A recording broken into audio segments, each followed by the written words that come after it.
समाचार प्राप्त थी रहा है। सुप्रीम कोर्ट में नीट परीक्षा मामले सुनावणी, परीक्षा रद्द करवा काउंसलिंग पर रोकनो इनकार। सुप्रीम कोर्टे नेशनल टेस्टिंग एजेंसी ने नोटिस पाठवी छे। परीक्षानी पवित्रता प्रभावित थई तेवुं अवलोकन सुप्रीम कोर्टनुं। नीटना परिणाम जाहिर थया बाद विवाद उभो थयो हतो। विद्यार्थीओए एनटीए सामे सवाल कर्या हता। विद्यार्थीओनो आक्षेप छे के आ परीक्षामां गैररीति थई छे, जेमां पहली वखत एवुं थयुं छे के 67 विद्यार्थीओने फूल मार्क्स आव्या होय, जे बाद आखा मामले सुप्रीम कोर्ट में अरजीओ थई हती। विद्यार्थीओना एवा पण आरोप छे के टेलिग्राम उपर आखे ने आखा पेपर आवी गया हता पहलेथी, एटले पेपर लीक थई गया हता। तो आ प्रकारना आरोप विद्यार्थीओना, जो के सुप्रीम कोर्टे कह्युं छे के पवित्रता जळवावी जोईए अने नोटिस पण फटकारी छे एनएटी ने।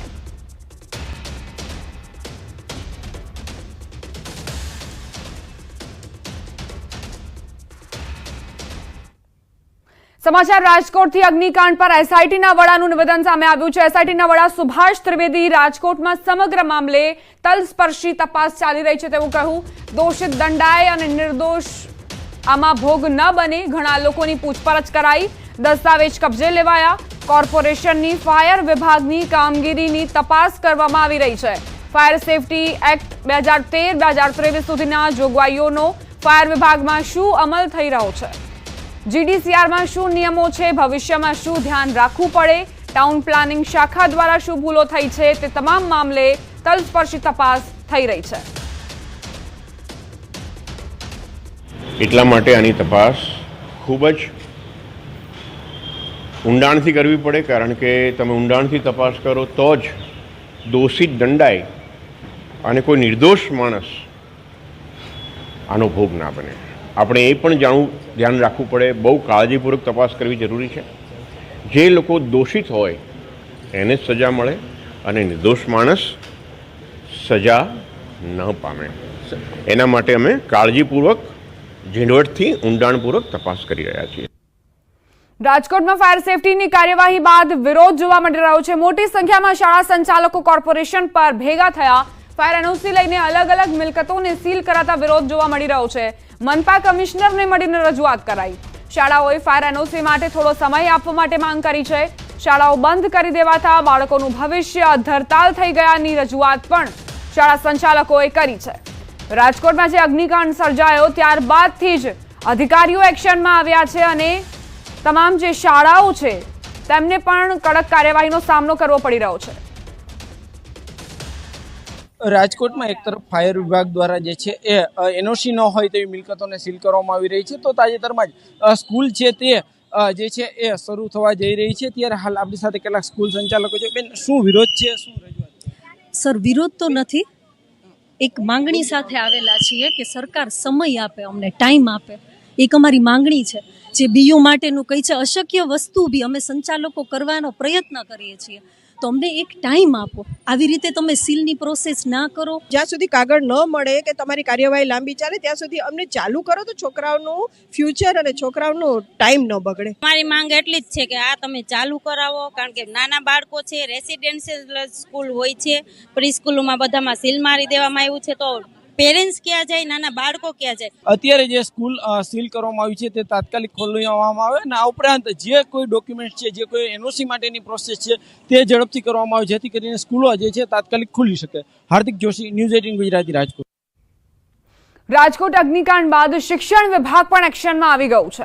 अमदावादनी शाळाओना कोर्पोरेशनना आदेशनुं पालन शरू करी देवामां आव्युं छे।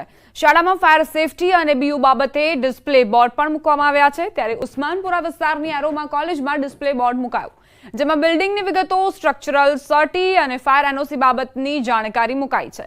2 जूने एएमसी द्वारा तमाम शाळा कॉलेजो अने जाहेर बिल्डिंगोमां फायर सेफ्टीनी विगतो जाहेर करवाना आदेश आप्या हता।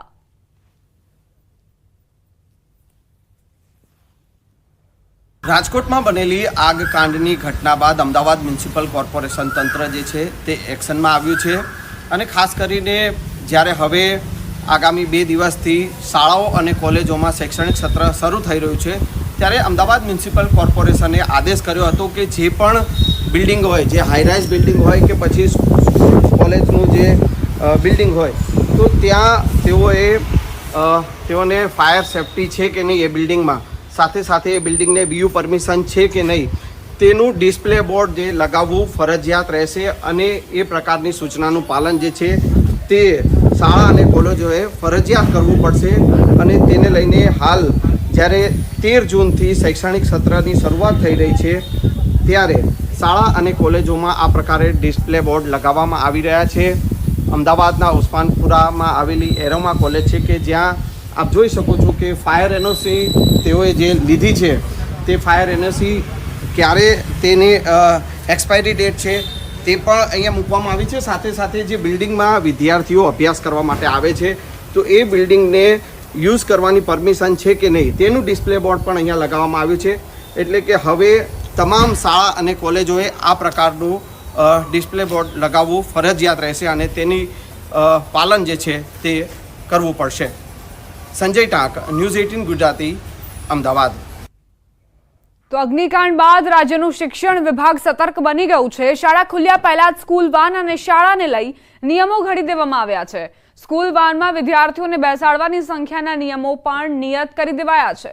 શાળા ટ્રાન્સપોર્ટેશનમાં ઉપયોગમાં લેવાતા વાહનો માટે કેટલીક બાબતો નિર્ધારિત કરાઈ છે, જેમાં વાહનની બેઠક ક્ષમતા કરતા બમણા વિદ્યાર્થીઓ બેસાડવા માટે વિદ્યાર્થીઓની ઉંમર 12 વર્ષ નક્કી કરવામાં આવી છે.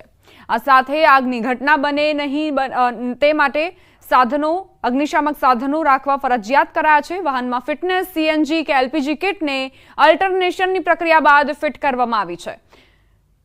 તમામ વ્યવસ્થાની ચકાસણી કરવાની રહેશે. શાળાના સંચાલકોએ સ્કૂલ વાનની ચકાસણી અવારનવાર કરવી ફરજિયાત છે. આ તમામ પ્રકારે કેવી રીતે તકેદારી રાખવી તેની જાણકારી શાળાના આચાર્યને આપવામાં આવશે. જો નિયમ નહીં પાળ્યા હોય તો કાયદેસરની કાર્યવાહી કરાશે.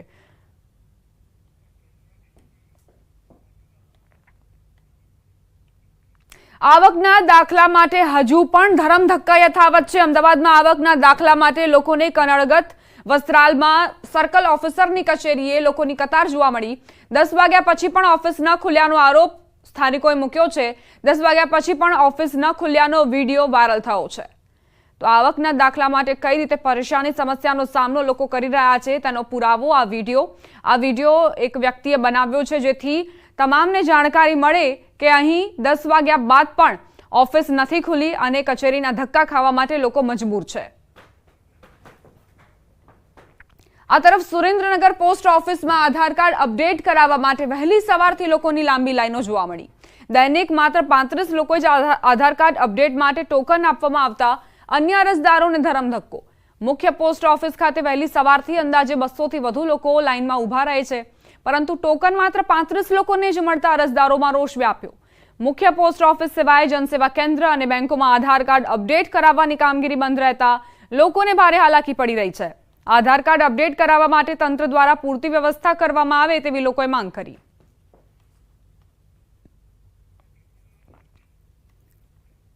કેન્દ્રમાં નવા મંત્રીઓએ પદભાર સંભાળવાનું શરૂ કર્યું. જલશક્તિ મંત્રી CR પાટીલે ચાર્જ સંભાળ્યો. આરોગ્ય મંત્રી JP નડ્ડાએ મંત્રાલયમાં પદભાર સંભાળ્યો. શ્રમ રોજગાર મંત્રી માંડવિયા પણ પદભાર સંભાળશે. થોડી જ વારમાં માંડવિયા પદભાર સંભાળશે. પુરવઠા રાજ્યમંત્રી નીમુબેન બામણિયા પદભાર સંભાળશે. વહેલી સવારે વિદેશ મંત્રી S જયશંકરે પણ ચાર્જ સંભાળ્યો હતો. તો 71 મંત્રીઓ જેમને અલગ અલગ પોર્ટફોલિયો સોંપવામાં આવ્યા છે, એક બાદ એક મંત્રીઓ પદભાર સંભાળી રહ્યા છે. વહેલી સવારે S જયશંકર પહોંચ્યા હતા અને તેમણે પણ પદભાર ગ્રહણ કર્યો. કેન્દ્રીય મંત્રીઓએ શપથ લઈ લીધા છે. વિવિધ ખાતાઓની ફાળવણી પણ કરી દેવાઈ છે, પરંતુ ભાજપના જૂના અને કદ્દાવર નેતાને પરસોત્તમ રૂપાલાને કેમ કેન્દ્રમાં સ્થાન ન અપાયું તે સવાલ થઈ રહ્યો છે. રાજકીય વિશ્લેષક જગદીશ મહેતા કહી રહ્યા છે, રૂપાલાને કેન્દ્રમાં પત્તું કપાયું નથી, તે એક રણનીતિનો ભાગ છે. ભાજપ દ્વારા બુદ્ધિપૂર્વક તેમને બચાવી લેવાયા. હાલ જે ક્ષત્રિય સમાજનો વિરોધ શમી ગયો છે તે ફરી ન ઉકળે એટલા માટે તેમને મંત્રી પદેથી દૂર રખાયા. પરસોત્તમ રૂપાલાને ભવિષ્યમાં સંગઠનમાં હોદ્દો મળી શકે છે. સંગઠનમાં આગામી સમયમાં આમૂલ પરિવર્તન આવશે. આ સાથે તેમણે કહ્યું, જો સંગઠનમાં ફેરફાર ન કરે તો ભાજપની હિમાલય જેવડી ભૂલ ગણાય.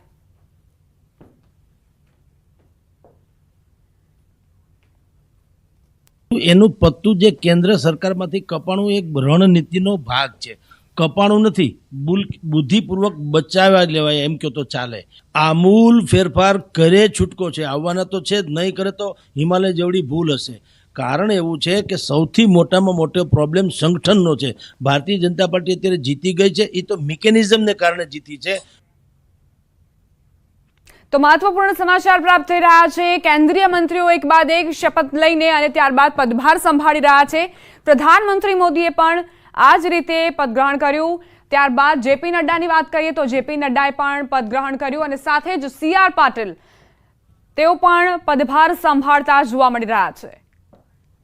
નવા મંત્રીઓએ પદગ્રહણ કરવાનું શરૂ કરી દીધું છે. જલશક્તિ મંત્રાલય CR પાટીલને સોંપવામાં આવ્યું છે. આરોગ્ય મંત્રાલય જેપી નડ્ડાને સોંપવામાં આવ્યું છે. તેની સીધી તસવીરો અને જે મંત્રીમંડળમાં આ ચહેરાઓ સમાવિષ્ટ થયા છે તેને લઈને અનેક વખત એવી પણ ચર્ચાઓએ જોર પકડ્યું હતું કે સંગઠનમાં હવે બદલાવ જોવા મળશે.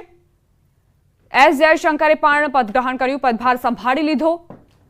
CR Patil, JP Nadda, S Jaishankar, રાજ્યસભાના સાંસદ જેપી નડ્ડા અને S જયશંકર ગુજરાતના કોટાથી તેમને મંત્રી બનાવવામાં આવ્યા છે. આ તરફ નવસારીના સાંસદ CR પાટીલ જેમને હવે કેન્દ્રમાં લઈ જવામાં આવ્યા છે, તેમને મંત્રી પદ આપવામાં આવ્યું છે.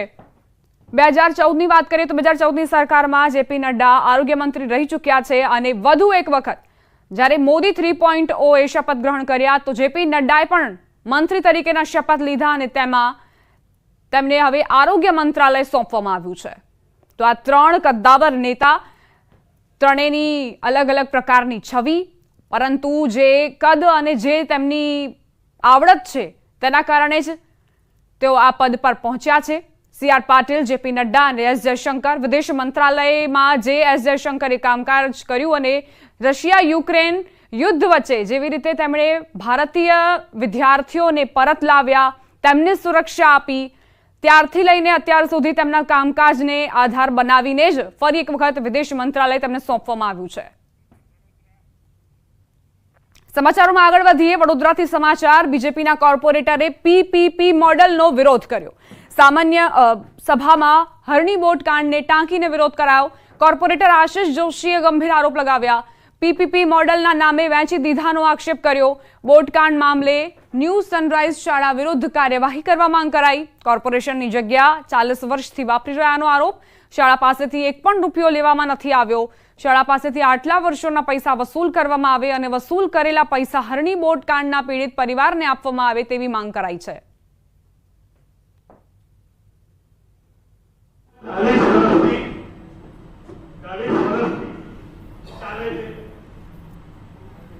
શાળાઓ ધંધો કરી રહી છે,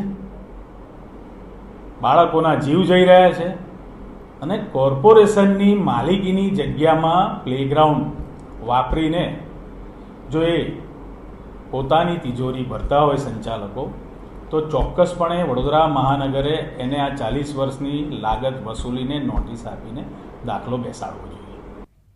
ચોમાસા ટાણે સુરેન્દ્રનગર જિલ્લાના ખેડૂતો ચિંતામાં મુકાયા છે. નર્મદા કેનાલનો પિયતનો લાભ લેવા માટે ખેડૂતો દ્વારા અંદાજે 60,000 હેક્ટર જમીનમાં આગોતરું વાવેતર કરાયું હતું, પરંતુ તંત્રએ કેનાલનું સમારકામના બહાને છેલ્લા 1 મહિનાથી કેનાલમાં પાણી છોડવાનું બંધ કરી દીધું, જેના કારણે ખેડૂતોની હાલત કફોડી બની છે.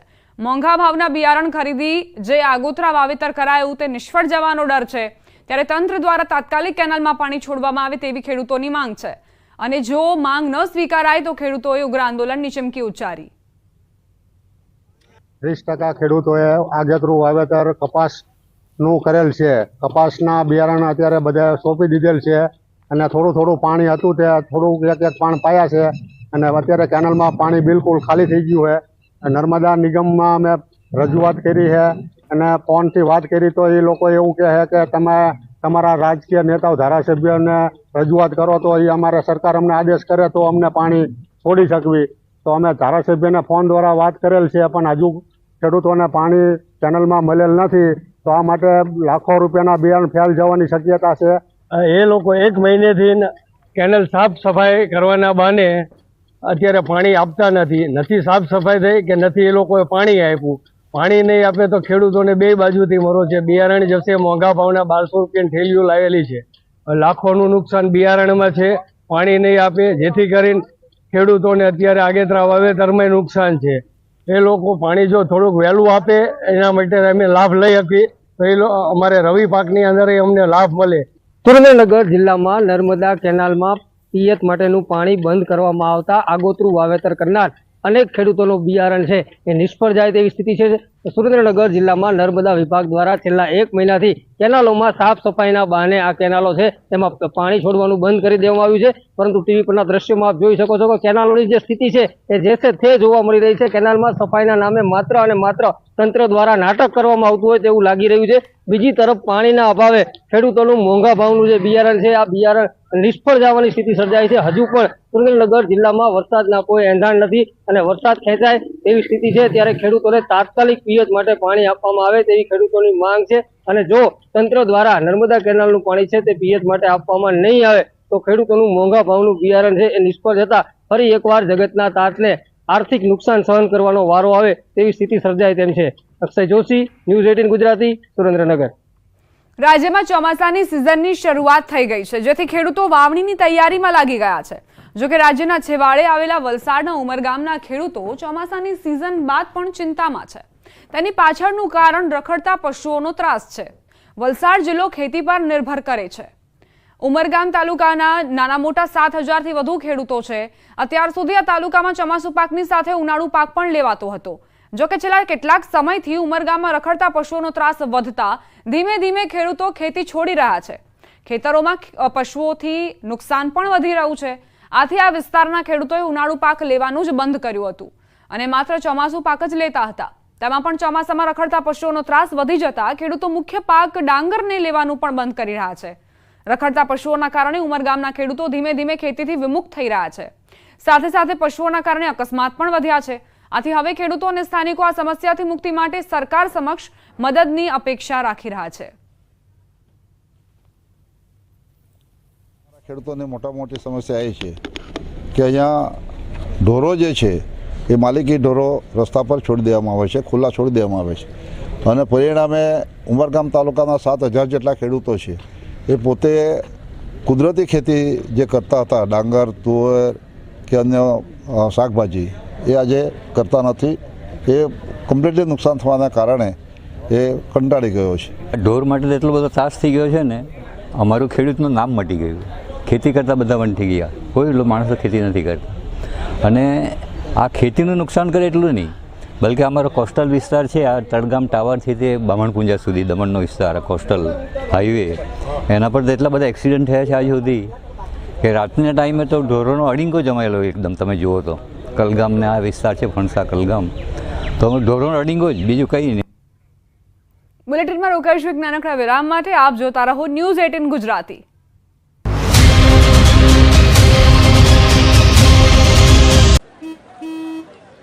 ચાલો થઈ જાવ શરૂ. કેસરિયાથી મન જોગી થયું રે, દિલ ઝૂમે જુઓ, મત મસ્ત થયું રે, દિલ ઝૂમે જુઓ, મત મસ્ત થયું રે. હર પળ મનાવો કેસરી તહેવાર. વિમલ, બોલો જવાન કેસરી. ખેડૂતો માટે સૌથી મહત્વના સમાચાર. ગુજરાતમાં કોઈ પણ સમય થઈ શકે છે ચોમાસાની એન્ટ્રી. ગુજરાતથી માત્ર 100 કિલોમીટર દૂર ચોમાસું. 24 કલાકથી દક્ષિણ ગુજરાતમાં વરસાદી માહોલ. રાજ્યમાં આગામી 6 દિવસ વરસાદની આગાહી. 11 થી 16 જૂન સુધી વરસાદની આગાહી. ભારે પવન સાથે હળવાથી મધ્યમ વરસાદની આગાહી. આજે દક્ષિણ અને ઉત્તર ગુજરાતમાં થઈ શકે છે વરસાદ.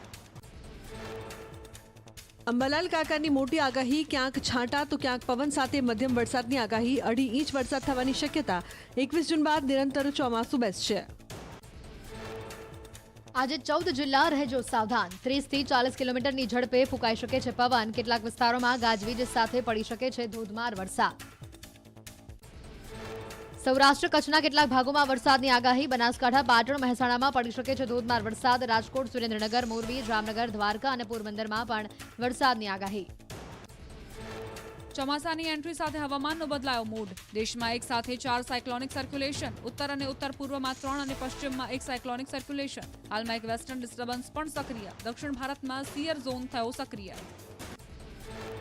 રાજ્યમાં વરસાદી માહોલ છવાયો. 24 કલાકમાં 72 તાલુકામાં વરસાદ પડ્યો. સૌથી વધુ તાપીના ડોલવણમાં 4.5 ઇંચ વરસાદ નોંધાયો. વાલોડમાં 3.5 ઇંચ વરસાદ ખાબક્યો. ધરમપુર અને બાબરામાં 3 ઇંચ, જ્યારે કપરાડા અને કવાંટમાં 2 ઇંચ વરસાદ પડ્યો. સાવરકુંડલાના ગ્રામ્ય વિસ્તારમાં જામ્યો વરસાદી માહોલ. ભારે પવન અને ગાજવીજ સાથે પડ્યો ધોધમાર વરસાદ. અસહ્ય ગરમી બાદ વરસાદ પડતા વાતાવરણમાં ઠંડક.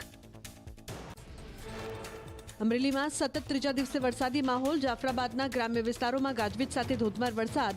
દુધાળા ગામમાં સારો વરસાદ થતા ખેડૂતોમાં આનંદની લહેર.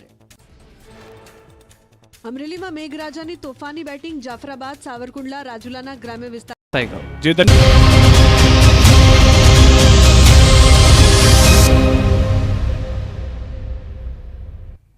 વિરામ બાદ સ્વાગત. મોરબીથી સમાચાર. શંકાસ્પદ યુરિયા ખાતરનો જથ્થો ઝડપાયો. ટીંબડી ગામ પાસે ટ્રકમાંથી જથ્થો ઝડપાયો. યુરિયા ખાતરના જથ્થા સાથે એકની અટકાયત કરાઈ. 16,280 કિલો 350 બોરી ખાતર જપ્ત કરાયું. રૂપિયા 8 લાખ જેટલો મુદ્દામાલ કબજે લેવાયો છે. વધુ તપાસ કરવામાં આવી રહી છે. તો ટીંબડી ગામ પાસે ટ્રકમાંથી આ જથ્થો ઝડપાયો. યુરિયા ખાતરના જથ્થા સાથે એકની અટકાયત કરાઈ છે. 16,280 કિલો 350 બોરી ખાતર જે જપ્ત કરવામાં આવ્યું છે. અને શંકાસ્પદ યુરિયા ખાતરનો જથ્થો આખરે ક્યાંથી લાવવામાં આવ્યો હતો, કોણ કોણ સંડોવાયેલું છે તેની પણ તપાસ શરૂ કરવામાં આવી છે. મોરબીથી આ સમાચાર. યુરિયા ખાતરનો આ જથ્થો ઝડપાયો છે. સંવાદદાતા અતુલ જોડાઈ ગયા છે વધુ જાણકારી સાથે. અતુલ, શંકાસ્પદ યુરિયા ખાતરનો જથ્થો પકડાયો છે, શું વધુ વિગત? ચોક્કસથી જે મોરબીના જે ટીંબડી ગામ પાસે પસાર થતા જે આઈસર ટ્રક નંબરને રોકતા જે યુરિયા ખાતર જે છે તે લઈ જવા છે કે પ્રવીણભાઈ ઠાકોર નામના વ્યક્તિની ધરપકડ કરી છે, જેમાં 350 બોરીમાં કુલ 16,280 કિલો યુરિયા ખાતર કબજે કરાયું છે, જેની કુલ રૂપિયાની કિંમત છે 7,97,680 થઈ છે. હાલ જે પોલીસે શંકા પડતી મિલકતનો કબજો લઈ અને આગળની કાર્યવાહી હાથ ધરી છે. જી આભાર અતુલ જાણકારી આપવા માટે. સમાચાર રાજકોટથી પ્રાપ્ત થઈ રહ્યા છે. ગોંડલમાં બાયોડીઝલના રેકેટનો પર્દાફાશ થયો છે. કાગવડ પાટિયા પાસે સ્ટેટ મોનિટરિંગ સેલના દરોડા. મોટી માત્રામાં બાયોડીઝલનું વેચાણ થતું હતું એક હોટેલમાં અને 2 પંપ પર દરોડા પાડવામાં આવ્યા. 9 શખ્સોની ધરપકડ કરાઈ છે. 5 વ્યક્તિ હજુ પણ ફરાર હોવાની જાણકારી. 32,000 લીટરથી પણ વધુ બાયોડીઝલ જપ્ત કરવામાં આવ્યો છે. કુલ 68 લાખ જેટલો મુદ્દામાલ જપ્ત કરાયો. સ્ટેટ મોનિટરિંગ સેલ દ્વારા આ દરોડા પાડવામાં આવતા સમગ્ર કૌભાંડ બહાર આવ્યું. મળતી માહિતી મુજબ રાજકોટ ગ્રામ્ય વિસ્તારના ઓરડી બનાવી બાયોડીઝલનું ગેરકાયદે વેચાણ કરવામાં આવતું હતું.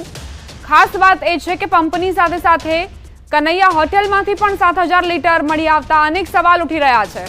આખરે કોની રહેમ નજર હેઠળ આ રીતે બાયોડીઝલનું વેચાણ કરવામાં આવતું હતું તે સૌથી મોટો સવાલ. બાયોડીઝલના રેકેટનો પર્દાફાશ થયો છે. 9 લોકોની અત્યાર સુધી ધરપકડ કરવામાં આવી છે, પરંતુ 5 વ્યક્તિ ફરાર. અમદાવાદ એસીબીનો સુરતમાં સપાટો. ખાણ ખનીજ વિભાગના અધિકારી એસીબીના સકંજામાં આવ્યા. ક્લાસ 1 અધિકારીએ 2 લાખની લાંચ માંગી હતી. ભાઠા વિસ્તારમાં રેતી ખનનની પરમિટ માટે લાંચ માંગી હતી.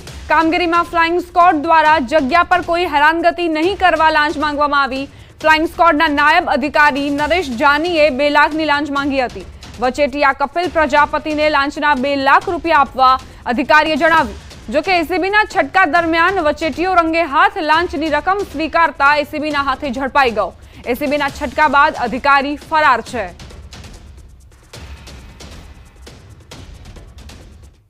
દ્વારકા જિલ્લામાં એક બાજુ ગરમી અને બીજી બાજુ ભેજનું પ્રમાણ હાલ જોવા મળી રહ્યું છે, જેને લઈ રોગચાળાએ માઝા મૂકી હોય તેવા દ્રશ્યો સામે આવ્યા છે. અને સરકારી હોસ્પિટલ દર્દીઓથી ઉભરાઈ રહી છે. જિલ્લામાં શરદી, ઉધરસ, તાવ, શરીરમાં કળતર, ડાયરિયા જેવા રોગોનું પ્રમાણ વ્યાપક પ્રમાણમાં વધ્યું છે, જેના પગલે જિલ્લા આરોગ્ય તંત્ર પણ હરકતમાં આવ્યું. હાલ લોકોને આરોગ્ય તંત્ર તરફથી બપોરના સમયમાં વધુ બહાર ન નીકળવા અને સ્વાસ્થ્યની તકેદારી રાખવા માટે અપીલ કરાઈ રહી છે. આ તરફ હોસ્પિટલના અધિક્ષક દ્વારા પણ તમામ તબીબી સ્ટાફ ખડેપગે હોવાનું કહેવામાં આવ્યું છે. જામખંભાલિયા બાજુ તો ટેમ્પરેચર આટલું બધું નથી, તાપમાન આટલો વધ્યો નથી કે મતલબ કે બહુ સિરિયસ માણસ થઈ જાય. તો પણ લોકોને એવી સલાહ છે કે ભાઈ ધૂપમાં નીકળવાનું ટાળે અને ખોરાકનું બહુ ખ્યાલ રાખે અને સર્દ ગરમ ના થાય. ગરમીમાં ફર્યા પછી એકદમ ઠંડો ખાઈ લે છે, એ બી એક બીમારીનું બહુ મોટું કારણ છે.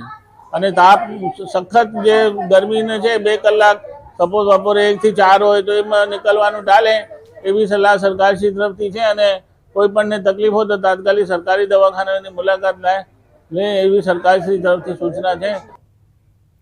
વડોદરામાં મોટી જાનહાની ટળી 5 મકાનોની બાલ્કની એક સાથે ધરાશાયી થઈ। વડોદરાના મકરપુરાના કૃષ્ણ પાર્કમાં દુર્ઘટના બની। 5 મકાનોની બાલ્કની ધરાશાયી થઈ। એક મહિલા જેમાં ઘાયલ થયા છે। બાલ્કની ધરાશાયી થવાનો બનાવ સીસીટીવીમાં કેદ થયો। બાલ્કની તૂટી તેના થોડા સમય પહેલા બાળકો ત્યાં રમતા હતા। બાલ્કની તૂટી એ સ્થળે 15 થી વધુ બાળકો રમી રહ્યા હતા।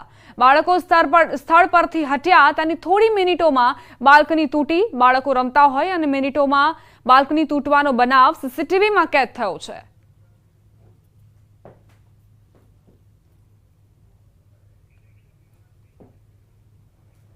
દારૂની લતે પરિવારનો માળો વિખેર્યો। દારૂ પીવાની ના પાડતા પતિએ પત્નીની હત્યા કરી। હત્યા બાદ પતિએ પણ આપઘાત કર્યો। મોરબીના હળવદના ભવાની ઢોરા વિસ્તારનો આ બનાવ। મદીના યુનુસ સંધી નામના યુવકે સૂતેલી પત્ની મદીનેબેન પર છરીથી હુમલો કર્યો અને હત્યા નિપજાવી। બાદમાં પોતે પણ ઝેરી દવા પીને આપઘાત કર્યો। પત્નીની હત્યાના સ્થળથી થોડે દૂર પતિનો મૃતદેહ પણ મળ્યો છે।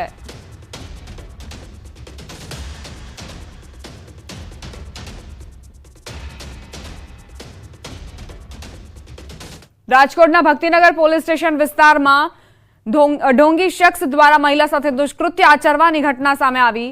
મૂળ રાજસ્થાનના જયપુરના વતની ભૂષણ પ્રસાદ સૈનીએ મહિલાને ઘરમાં દાટવામાં આવેલું 45 કિલો સોનું અને 15 કરોડ રૂપિયા બનાવી આપવાની લાલચ આપી હતી। આ લાલચના બદલામાં પરિવારે 1,16,000 રૂપિયા જેટલી રકમ પણ ગુમાવી। આરોપી તાંત્રિક વિધિના નામે પરિણીતા સાથે બળજબરીપૂર્વક શારીરિક સંબંધ બાંધી તેમજ સૃષ્ટિ વિરુદ્ધનું કૃત્ય આચરતો હતો। સમગ્ર બાબતે પરિવારે પોલીસ ફરિયાદ કરતા પોલીસે આરોપી ભૂષણ પ્રસાદની ધરપકડ કરી।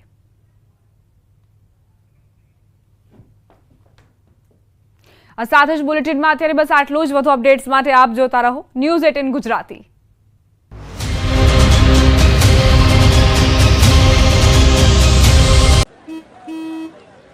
ચાલો થઈ જાવ શરૂ।